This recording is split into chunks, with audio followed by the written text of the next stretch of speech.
Today we are going to be doing the rear lift on the F150, at least starting it today. I'm hoping I can get it all done, but we'll at least be starting it. So if you guys have been following the channel for a little while, you guys know kind of what we've got going on the rear of this F150. We've got a 94, I believe, E450 van rear axle. It's a Dana 60 rear, 8x6.5 that we swapped in here. This came factory with a 9-inch rear end, 5x5.5 lug pattern. It's an 85 F150. But now we have all 3/4-ton running gear underneath of it.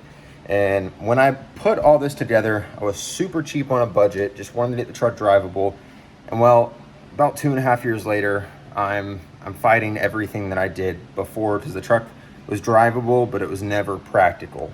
So we've got the factory leaf springs that came in this 85 F150. I've got an 1.5-inch add-a-leaf in there, and then we've got a set of 5-inch U-blocks, a set of 5-inch blocks and a stock set of 2-inch blocks stacked together. That block obviously does not fit in here. It's not as wide as the actual mounting surface. And then we've got some Duramax lift shackles back here that Mile High Duramax sent me a couple years ago, just he was no longer using them, so I made them work on here. The only issue with that is they're not meant for this truck. So they actually are pushing the leaf spring out a little bit on each side, and I think that's where I'm getting some of my driveline vibration. So we've got brand new shackles, factory shackles. We did a factory mount, factory shackles, and new bushings. We've got a set of 6-inch Pro Comp lift leaf springs, and a set of 8-inch lift blocks that have the anti-roll and everything on it. Now, I will be doing traction bars on this truck in the near future, as well as doing new shock mounts and everything, but this is the first step into getting the rear of this truck done the correct way. So now, I've already got the U-bolts loosened. We've got the swampers off. I'm gonna go ahead and get these U-bolts pulled out, get this axle lowered down, set it on some jack stands. We will start taking off these shackles back here and get the new ones put in. And then, since we'll already have that disconnected, we'll disconnect from the front shackle mount, drop this leaf spring out, put the new one in, and bolt everything back together. Should be as simple as that. This has all been apart. Well, everything except for these bolts has been taken out in the last couple of years. So nothing should be seized up together. This whole setup maybe has 500 miles on it. So shouldn't be too hard. I'm not gonna add the add-a-leaf into the new spring pack just yet. If it doesn't sit level once we get the front done, I will add that add-a-leaf. But as of right now, I'm gonna leave that out and wait until we do the front. Just to fill you guys in on what we're doing on the front, we are taking out these airbag lift spacers in the front, so it's gonna lower this about 4 inches. Instead of doing these sleeved bushings back here for the radius arms that we built, I will be doing Heim joints in the rear. I've got a far from stock DOM track bar with Heims on each end and new mounting brackets. So we're gonna get the old mounting bracket off the axle, raise it 4 inches up. We'll still be using the Bronco Graveyard track bar mount that mounts to the engine cross member. And then we'll be doing some new steering. So Sky's Off-Road Design sells a outer knuckle flat top. I already have flat top knuckles, but they're not machined. So this is already flat. I could have it machined, drilled, and tapped, but I don't feel like paying for that, to be completely honest. I can just buy the new knuckle and the steering for just shy of $1,000. So I'm just gonna do that, get the brand new knuckle, get the new DOM steering. It's gonna be a high steer setup, so we'll be going from our mounting point being right here to about right here, which will make this bump steer completely eliminated. And with that setup being right about there, our track bar is gonna be right about here. They're both gonna be in parallel, and both our mounting points are about the same. So everything is gonna be symmetrical, no more bump steer, no more, half behind, junkyard rigged lift setup. This is all gonna be done right. And with this being lowered, I'll just have to notch the transmission cross member, and we should be able to get the front drive shaft in. I may have to get a custom drive shaft made, but it's not the end of the world. But enough rambling on about the front, just wanted to fill you guys in. Let's jump in the rear and get this all knocked out.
Well, per usual, I take everything apart, go to put the factory hanger back in, and box it. I'm like, man, this looks oddly small. And you can see where my old one was at, the factory one. I had the lift shackle mounted right here. I was reusing these 2 holes, and I had to drill these 2 holes. I mean, not even remotely close. If I have it in the bottom hole, it's still, you know, 1.5 inches away from the top hole, and not even touching these sides over here. So I'm guessing this is for like a Ford Ranger or something, because there's no way that this is for a 150. And it claims to fit 150, 250, and 350, as all these trucks are the same. They just, you know, have different axles underneath them. But I'm pretty sure even the frames are the same. They might be a little thicker, if anything. But I mean, this is an 85, so I mean, this is back when they made trucks real. But yeah, now I've got leaf spring out, I've got the shackle off, I've got the blocks out, and I'm halfway into the garage, and I have no shackle. A little update, just searched around for the last 30 minutes trying to find brackets local to here. O'Reilly's was the only one that had them. Won't be available for pickup for another 4.5 hours. But I can at least get them today, so I can get that put in and get the truck out of the garage. Only slight dilemma was I paid $78 for those shackles off eBay, because I had, you know, looked at part stores, and part stores are normally more expensive than what you can get online. The Dorman replacements from O'Reilly's were over double the price. But, you know, it's what happens when you buy from Chinese companies online and get screwed over. They 100% sent me shackles for a Ranger when their listing says F150, 250, and 350. But whatever, it'll be in, truck will be on the ground. I mean, I've got they're Pro Comp or Super Lift. I think they're Pro Comp lifted leaf springs right there. We've got, I think they're called Apex lift blocks, and now Dorman shackles. I mean, I didn't cheap out on any of it now. Those were, I want to say, like $400 and something. The blocks were $200 and something. Now another $200 for shackles, but all done now. Don't have to worry anymore. It'll all be together. Hopefully no more driveline vibration. I know it had to have some. The axle was pushed forward like 2 inches. The shackle drop was like 9 inches. It was also tweaked out on both sides just because the offset from the shackle mount is different on a Duramax than it is a Ford.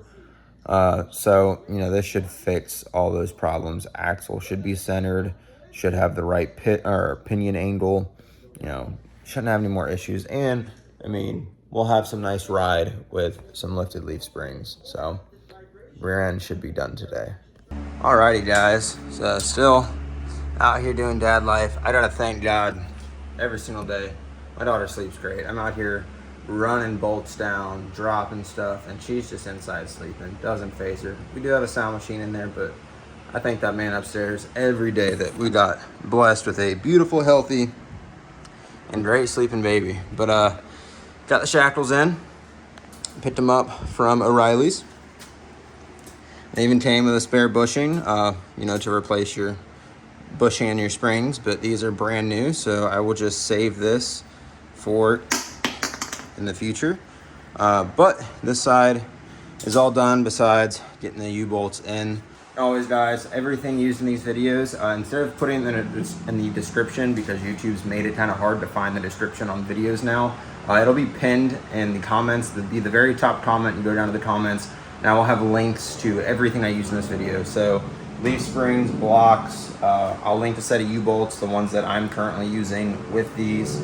I'll link the exact shackles that I'm using. So if you guys are doing anything like this, God forbid you need to replace your shackles, or you're doing leaf springs, or you're putting blocks in, this company, it's Apex or APOC, something like that. You'll see it down in the comments. But I mean, they make anything from a 2-inch block to, I believe, a 10-inch block. This is an 8-inch. I'm wondering if it's going to be a little bit overkill because the axle is dropped down. Now this isn't compressed yet, but these are 6-inch lift leaf springs, and this is an 8-inch block, should be around 14 inches. We had 7 inches in blocks, 1.5 inches in an add leaf, so 8.5 there. And those shackles, I mean, my spring was like down here and is now up there. So that was like 7 to 9 inches, somewhere in there. I'll get an exact measurement and throw it up here on the screen. But should be about, I would say, 4 to 5 inches lower. But, you know, looking at how low this axle is, I don't know how much this is going to compress, but it's got to compress at least 5 inches for this to have taken height away. I did not want to gain height from this because I'm lowering the front and I want this thing to sit perfectly level. But I'm going to throw that side together. I mean, if you guys are wondering how to take all this out, I have a video on it. It's when I did the rear lift on this truck. You have factory rivets that you have to cut and beat out with a hammer and a punch to get the old shackles off when I put these on. These right here. There's 4 rivets, cut them, beat them out, and then you can put your new shackles on. And as far as this goes, you just got, you know, nuts and bolts to take off, front and rear, and U-bolts for the blocks. Not hard, but if you live up north, thankfully this truck has been in Florida its entire life. The entire, almost 40 years now, 38 years of this truck's life has been in Florida. I've never personally taken it out of state. I don't know if the previous owners did. I've met all 3 before me. I'm the 4th one. But thankfully, no rusted bolts or anything like that, and I don't mud my truck, so I'm not fighting mud or anything like that. But get this side together, and we will be money. All right, guys, that is a wrap for tonight. I got the rear tires put back on. Only issue is my old U-bolts weren't long enough. I had some longer ones, but I'm missing nuts for them, and even these still aren't long enough. These are just long enough to get this working. Show you on this side as well. See, I've got one nut on the front, one on the back. It's that way on both sides. That way it'll hold it down just enough for me to get it out of the garage. I did measure, as of right now, it's 3 3/4 shorter in the rear than it is in the front. So once these springs settle, it'll be about 4 1/4, which will be perfect. Is when I pull the 4-inch spacers out of the front, this thing will sit perfectly level. Just driving it, you know, around the yard to right here, this road, so much better than before. It wasn't as stiff, but I haven't actually been able to see if the vibration's gone or not yet. So got to order some new U-bolts, nuts for this, and finish tightening everything down. But this thing is at least back on its own weight. I got to get those U-bolts that go over the leaf springs for the blocks. Our pinion angle is perfect, so no complaints here.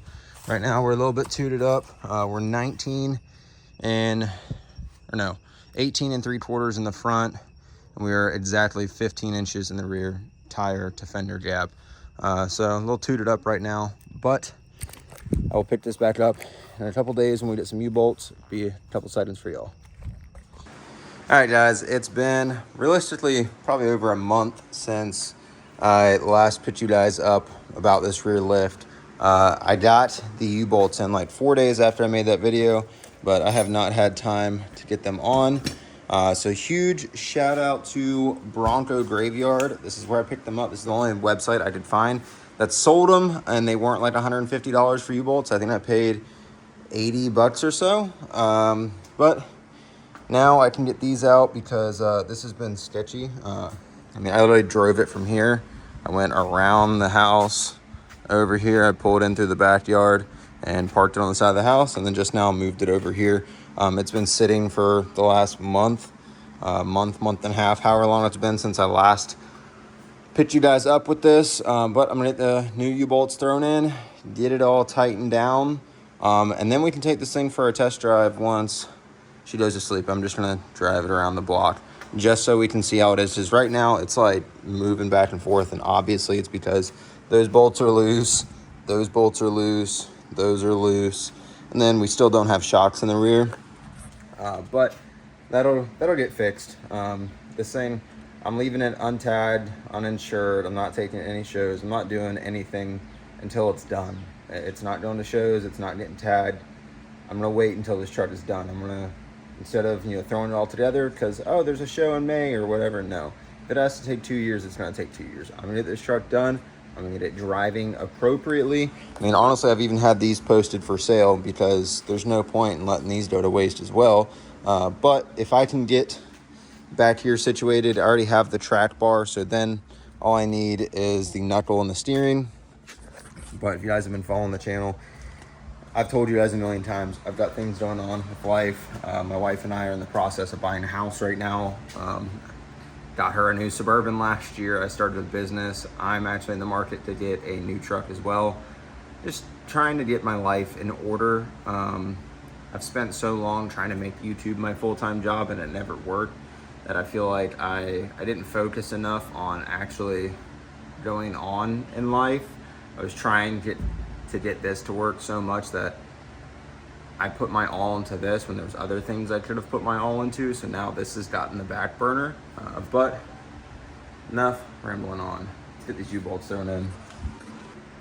And that is one side on. Plenty of extra threads there. So I believe these were an 18.5, I believe, is the largest ones they had. And I knew it was around that, so I ordered those. I still have probably 2.5 inches of threads that I could use, with also probably about 2.5 inches of threads on top. So I'm like right in the middle. So that worked out being perfect. I'm very happy I went with that size because once I drop the front down, when I pull that spacer out, if for whatever reason this is say an inch too short, I'm gonna throw that add a leaf in the back and that would give me the extra room. If not, that is not too long. I'm not cutting those, anything like that. But this thing should sit perfectly level because now this has settled. Bless you. Bless you.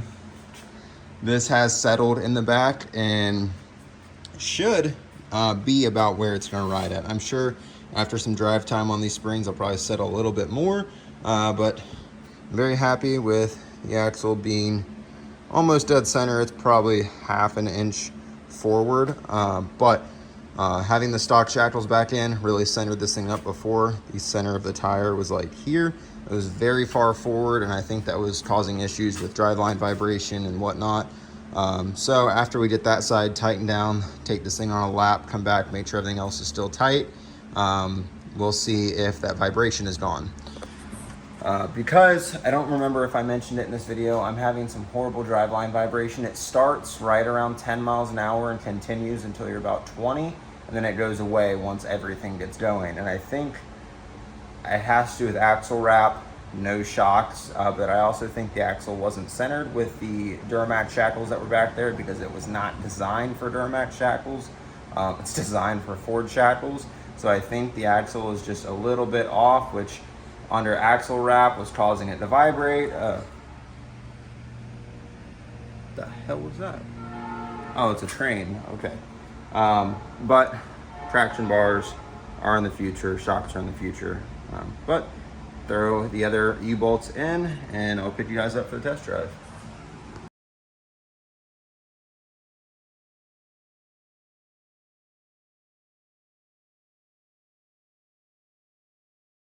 All right, let's close this video off here. We got the truck back at the house.